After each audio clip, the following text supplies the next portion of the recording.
Assalamualaikum warahmatullahi wabarakatuh dan selamat pagi.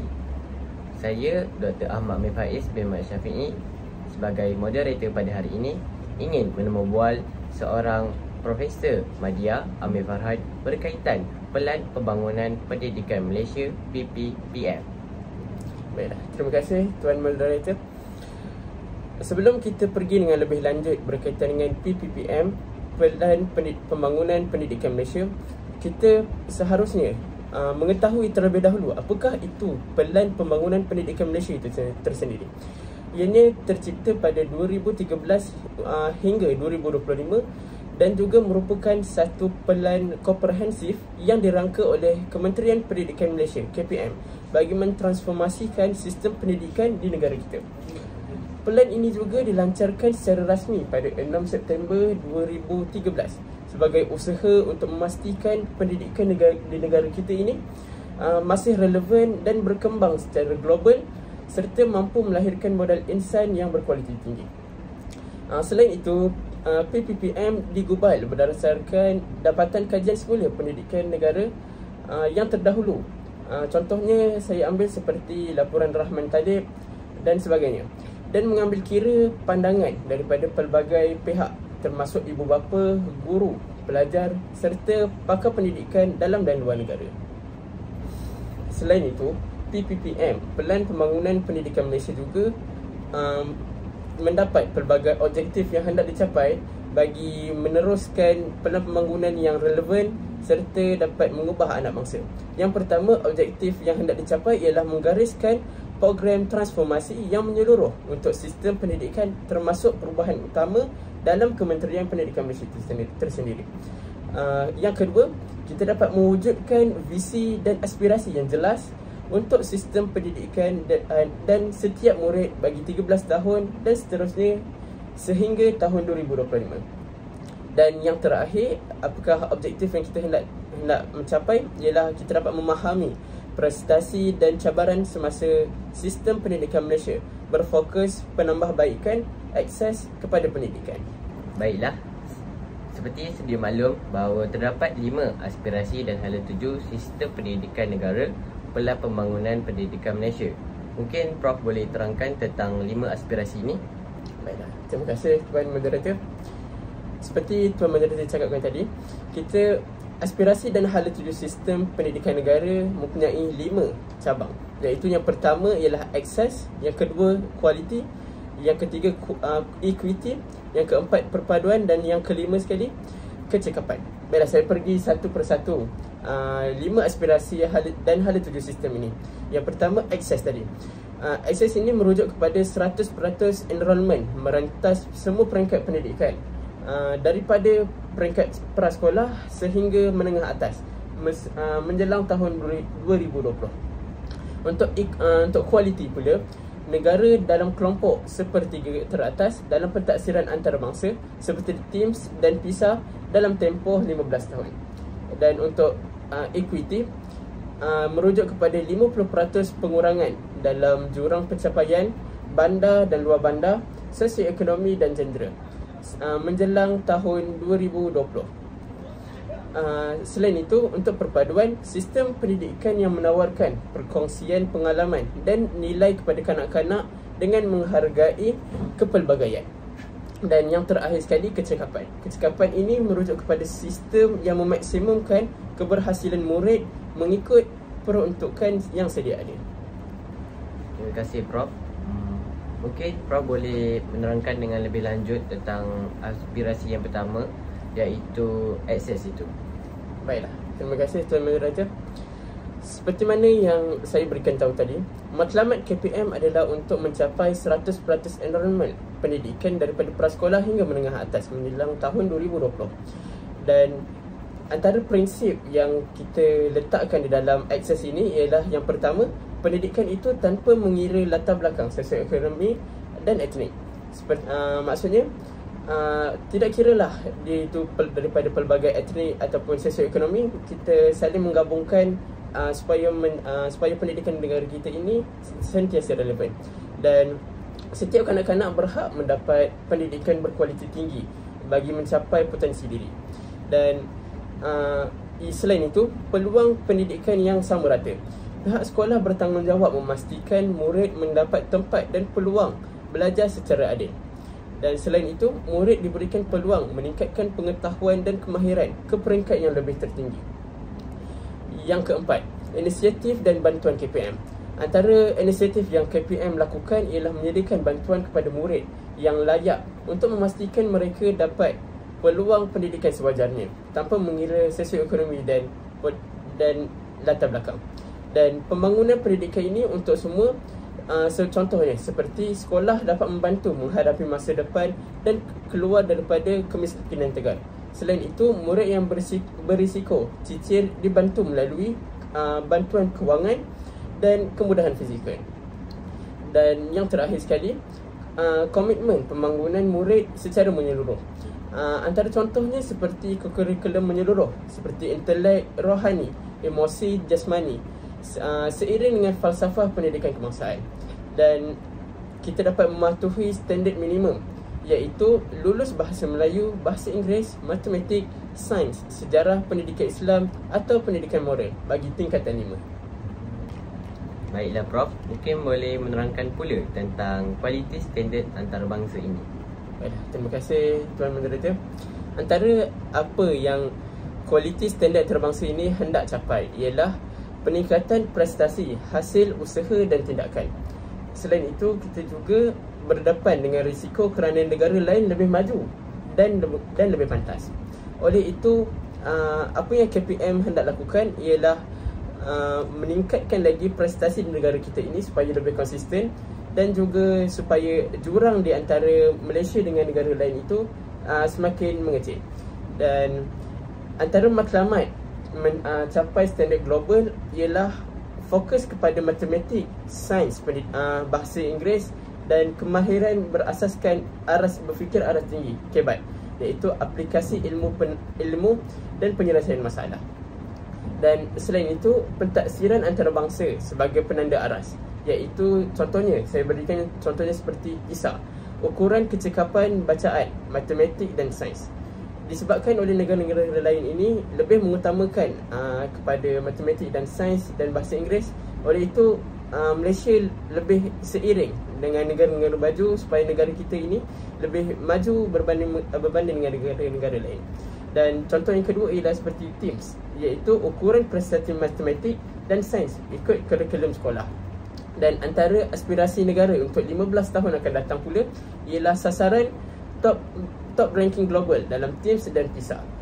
Dan iaitu murid perlu kuasai pemikiran kritis, selain itu unjuran dan penaklukan kreatif aplikasi ilmu dan kepimpinan bertaraf global. Itu saja. Baiklah, terima kasih Prof atas penerangan tadi. Kita sudah dengar berkaitan penerangan tentang akses dan kualiti. Mungkin Prof boleh melanjutkan penerangan tentang equity pendidikan pula. Baiklah, terima kasih Tuan Moderator. Saya berikan dahulu apakah definisi equity pendidikan, iaitu memberikan pendidikan terbaik kepada semua murid tanpa mengira sosioekonomi, gender dan lokasi. Dan yang kedua, iaitu matlamat 2020, iaitu sasaran kita ialah kita hendak mengurangkan jurang pencapaian sebanyak 50%. Dan fokus kita adalah untuk merapatkan jurang sosioekonomi, bandar dan luar bandar serta gender juga. Antara faktor jurang equity ini, saya berikan contoh ialah seperti pendidikan ibu bapa rendah dan pendidikan isi rumah yang rendah. Dan selain itu, murid menerima bantuan kumpulan wang amanah pelajar miskin KWAPM. Dan apakah langkah yang KPM lakukan bagi menangani jurang equity ini ialah kita dapat memberikan sokongan tambahan kepada murid yang berisiko. Selain itu, program mobility sosial. Dan yang terakhir, pastikan latar belakang bukan penghalang kejayaan. Dan antara peluang laluan inisiatif ini yang kita boleh berikan kepada golongan-golongan ini ialah seperti pendidikan vokasional dan teknikal, projek berasaskan komuniti dan rentas sekolah, belajar ikut kadar sendiri dan minat. Dan antara kita perlu sasarkan kepada kumpulan-kumpulan murid yang khusus ialah contohnya seperti murid berkeperluan khas, murid pintar cerdas dan berbakat, dan yang terakhir sekali murid peribumi dan minoriti. Itu saja. Baiklah, terima kasih Prof. Mungkin kita boleh meneruskan dengan aspirasi yang seterusnya, iaitu berkaitan dengan perpaduan melalui pendidikan. Baiklah, terima kasih Tuan Moderator. Saya berikan dahulu apakah itu objektif perpaduan dalam kalangan murid bagi PPPM, iaitu memastikan murid berbilang kaum ini berinteraksi, memahami dan menghargai kepelbagaian demi membentuk identiti nasional dan harmoni. Dan antara apakah yang Malaysia hendak tekankan ialah kerana Malaysia ini mempunyai negara yang berbilang kaum, kaya dengan keunikan budaya, agama dan etnik. Dan perpaduan ini adalah aspirasi utama kita sejak merdeka lagi. Dan antara peranan sekolah yang kita boleh ambil ialah sekolah ialah tempat terbaik untuk kita memupuk perpaduan murid-murid itu tersendiri. Dan selain itu, murid habiskan 1/4 masa hidup di sekolah sejak berumur 7 hingga 17 tahun. Dan antara kaedah perpaduan yang kita boleh suntik kepada murid-murid ini ialah berinteraksi murid dari latar belakang yang berbeza, belajar menghargai kepelbagaian melalui perkongsian nilai, pengalaman bersama dan saling memahami dan bertolak ansur. Dan akhir sekali, kita dapat wujudkan perpaduan ini dengan di samping itu kita juga dapat mewujudkan identiti nasional kita tersendiri. Dan selain itu, kita juga dapat mewujudkan komponen penting dalam konteks sosial Malaysia dan juga dapat mencapai masyarakat harmoni seperti dalam falsafah pendidikan kebangsaan yang telah ditulis sejak dulu lagi. Baiklah Prof, mungkin boleh menerangkan tentang aspirasi yang terakhir, iaitu pelaksanaan perkecapan tinggi dalam pendidikan. Baiklah, terima kasih. Antara aspirasi dan hala tuju yang terakhir ialah kecekapan itu tersendiri. Saya berikan definisi yang mudah difahami, iaitu keberhasilan murid itu sama dengan indikator utama kecekapan sistem pendidikan. Dan saya berikan beberapa fakta utama bagi kita merealisasikan kecekapan ini, ialah peruntukan besar untuk pendidikan, iaitu ia merujuk kepada komitmen tinggi kerajaan dan setiap ringgit perlu dimaksimumkan untuk keberhasilan hasilnya. Dan antara matlamat utama ialah kita dapat memastikan keberhasilan murid ini kita dapat tingkatkan.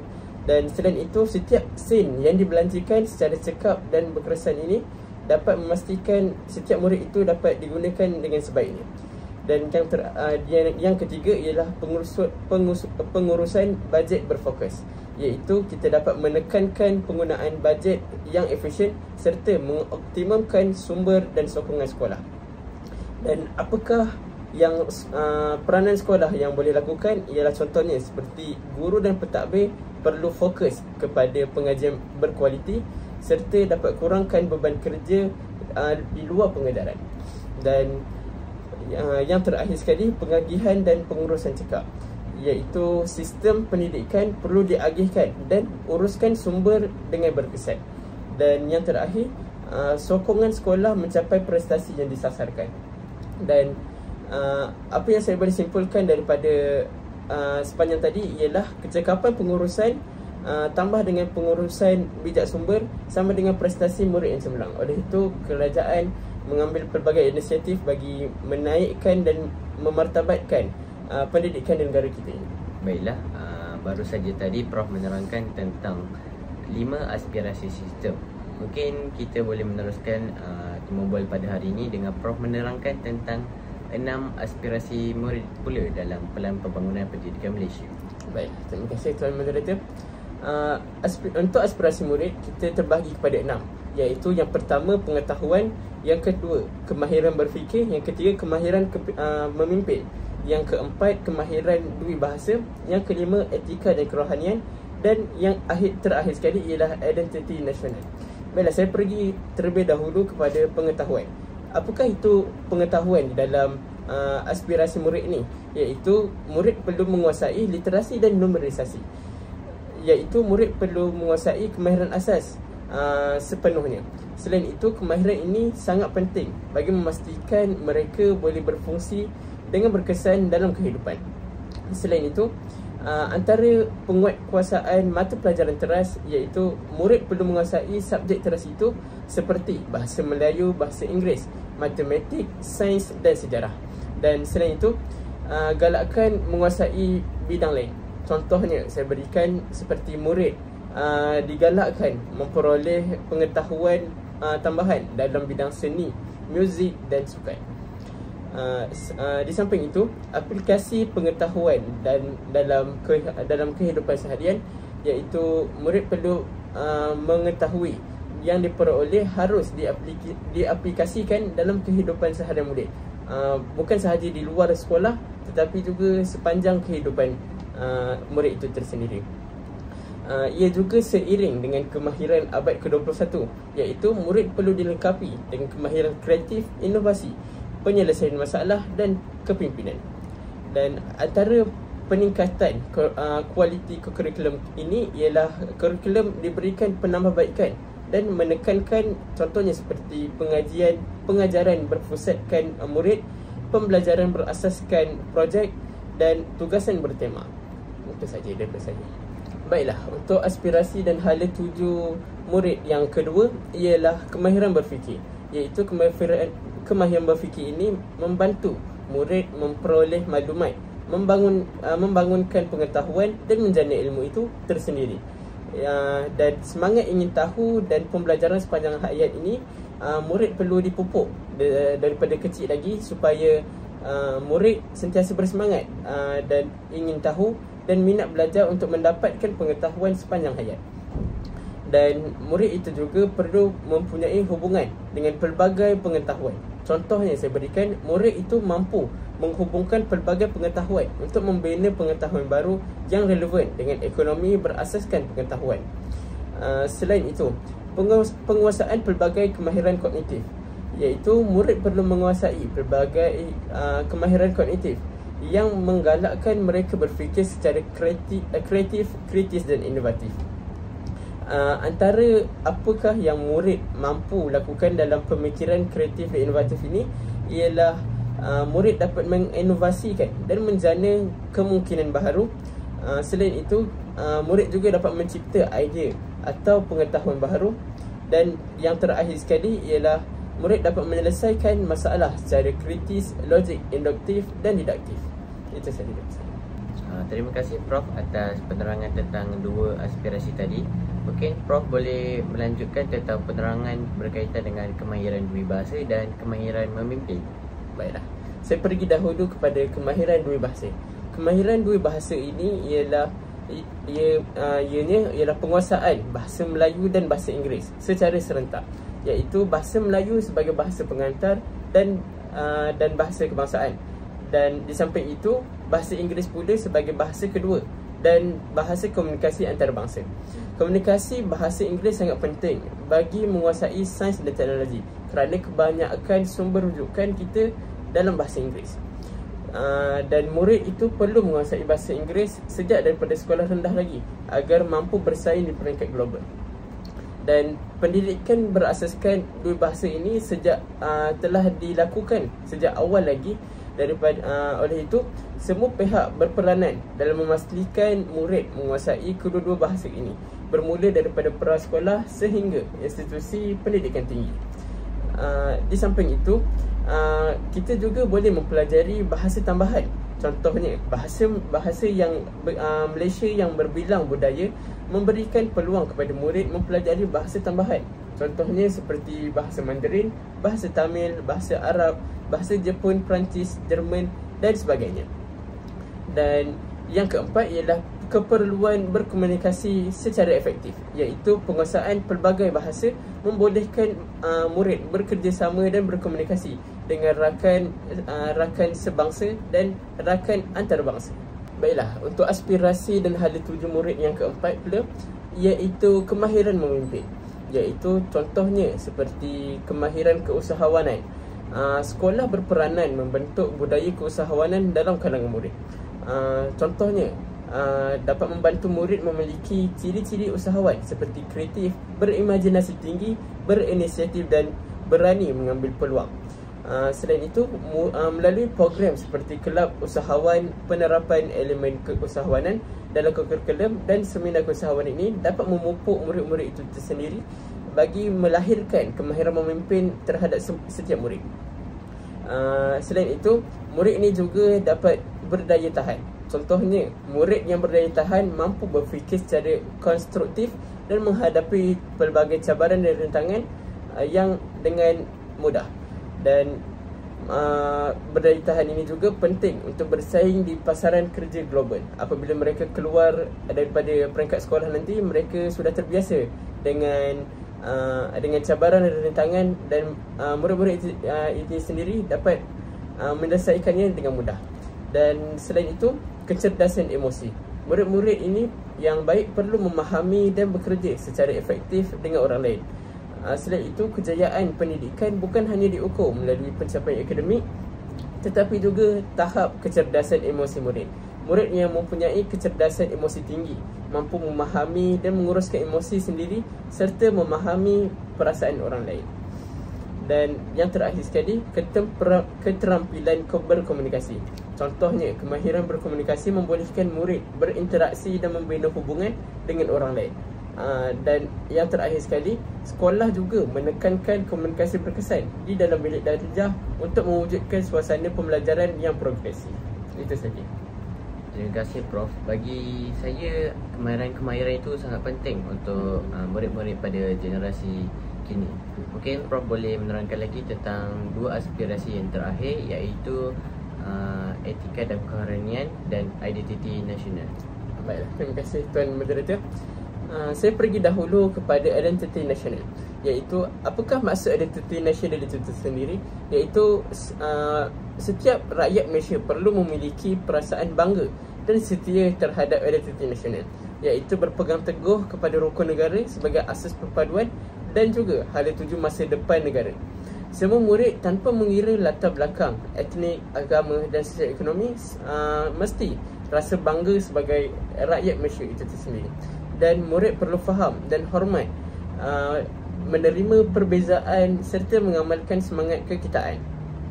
Dan yang terakhir, penghayatan sejarah, berkongsi pengalaman dan aspirasi masa depan negara sangat penting. Terdapat juga 11 anjakan PPPM. Saya sertakan di dalam slide ini, iaitu akses pendidikan berkualiti bertaraf antarabangsa. Yang kedua, penguatkuasaan bahasa Melayu dan bahasa Inggeris serta digalakkan bahasa tambahan. Yang ketiga, melahirkan rakyat yang menghayati nilai-nilai murni. Yang keempat, profesion keguruan sebagai pilihan utama dan berkualiti tinggi. Yang kelima, kepimpinan berprestasi tinggi di setiap sekolah. Yang keenam, JPN, PPD dan sekolah berperanan sebagai penyelesaian masalah berasaskan keperluan. Yang ketujuh, penggunaan TMK, teknologi maklumat dan komunikasi untuk pembelajaran berkualiti. Yang ke-8, transformasi pencapaian perkhidmatan di peringkat kementerian. Yang ke-9 ialah kerjasama ibu bapa, komuniti dan swasta secara meluas. Yang ke-10, memaksimumkan keberhasilan murid bagi setiap ringgit perbelanjaan. Dan yang terakhir sekali, yang ke-11, meningkatkan ketelusan dan accountability awak. Baiklah, saya pergi seterusnya pada etika dan kerohanian, iaitu pendidikan etika dan kerohanian penting bagi murid. Kerana apa? Kerana untuk persediaan menghadapi cabaran abad ke-21 dan juga dapat membantu murid melalui keputusan wajar dan menyelesaikan konflik secara aman. Dan murid juga dapat menggalakkan keberanian mereka melalui pelbagai perkara yang betul. Dan antara prinsip nilai bersama yang disokong oleh semua rakyat Malaysia, iaitu kerohanian. Contohnya seperti pegangan agama yang kuat, mengamalkan agama sebagai asas hidup, dan juga menyokong standard model yang tinggi. Dan apakah itu integriti pula, iaitu sifat berani, berdisiplin dan semangat melakukan perkara yang betul. Dan tanggungjawab sivik juga kita juga perlu seiring dengan integriti, iaitu contohnya seperti bertindak untuk kebaikan negara, prihatin terhadap orang lain dan alam sekitar, dan berupaya menyumbang kepada masyarakat. Dan antara kesan positif dalam etika dan kerohanian ini ialah kita dapat menggunakan ilmu dan kemahiran secara beretika, dan juga dapat membentuk watak dan sasiah murid yang berilmu, beramanah dan berakhlak tinggi. Dan akhir sekali, kita dapat melahirkan insan bermoral dan mampu menyelesaikan konflik secara harmoni dan membuat keputusan secara bijak. Terima kasih Prof atas penerangan berkaitan dengan 6 aspirasi murid tadi. Okey, marilah kita meneruskan perbualan hari ini dengan Prof menerangkan pula berkaitan dengan implikasi Pelan Pembangunan Pendidikan Malaysia terhadap guru berjiwa pendidik dalam pelbagai aspek. Terima kasih Tuan Moderator. Jadi ini adalah slot yang terakhir bagi slot kita, iaitu implikasi terhadap guru berjiwa pendidik di dalam PPPM, iaitu sendiri. Saya bahagikan kepada 5. Yang pertama ialah murid. Apakah implikasi yang kita dapat lakukan daripada murid itu sendiri? Ialah yang pertama, peluang pendidikan berkualiti yang lebih meluas. Yang kedua, pendedahan kepada kemahiran abad ke-21, iaitu kreatif, komunikasi, kolaborasi dan pemikiran kritis. Dan yang terakhir, murid juga lebih seimbang dari segi akademik ke kurikulum dan nilai jati diri. Dan aspek yang kedua saya berikan ialah guru itu sendiri. Yang pertama, latihan berterusan dan peningkatan profesionalism. Yang kedua, lebih accountability terhadap prestasi murid. Dan yang terakhir, peranan guru bukan sahaja mengajar, tetapi juga sebagai fasilitator dan juga mentor. Yang ketiga, iaitu aspek sekolah. Apakah sekolah yang boleh lakukan ialah pengurusan lebih berautonomi melalui konsep sekolah berprestasi tinggi SBT dan program transformasi sekolah. Yang kedua, penggunaan data dan teknologi dalam pengurusan sekolah. Aspek yang keempat saya berikan juga kepada ibu bapa itu sendiri, iaitu didorong terlibat secara aktif dalam pendidikan anak-anak mereka dan juga kerjasama erat antara rumah dan sekolah. Dan yang terakhir sekali saya rasa perlu masukkan ialah aspek masyarakat, iaitu sistem pendidikan yang lebih responsif terhadap keperluan global dan ekonomi masa depan. Yang kedua, kita dapat melahirkan modal insan berdaya saing, identiti nasional dan mampu bersaing di peringkat antarabangsa. Dan yang terakhir sekali, pendidikan sebagai asas utama perpaduan dan kemakmuran negara. Saya rasa itu sahaja 5 implikasi terhadap guru berjiwa pendidik. Terima kasih kepada Prof Madya Amir Farhan atas penerangan berkaitan aspirasi dan hala tuju Pelan Pembangunan Pendidikan Malaysia beserta implikasinya terhadap guru berjiwa pendidik. Baiklah, itu sekian sahaja daripada kami berkaitan temu bual pada hari ini. Sekian, terima kasih.